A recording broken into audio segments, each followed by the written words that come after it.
लेकिन जनरली आपने कुर्बानी कब की? आपकी अलाई छूट गई थी। असल में यही चेक करने आया था, कुछ लोगों ने प्रोपेगेंडा किया कि यहाँ के मैं भी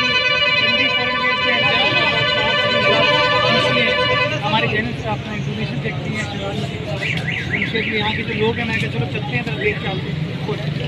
माशाल्लाह मुझे सबने ये कहा अलाइशें उठी हैं, चीज़ें माजी के मुकाबले में बेहतर हैं, लेकिन हाँ मज़ीद बेहतर और बनानी है। यहाँ पर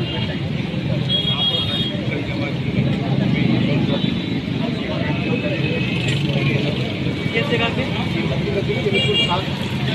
पॉइंट है? यहाँ पे बनाया था पूरा।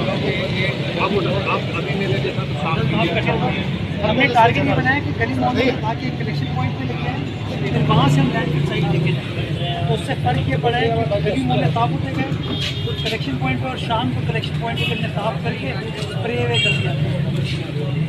तो मुझे खुशी है कि लोग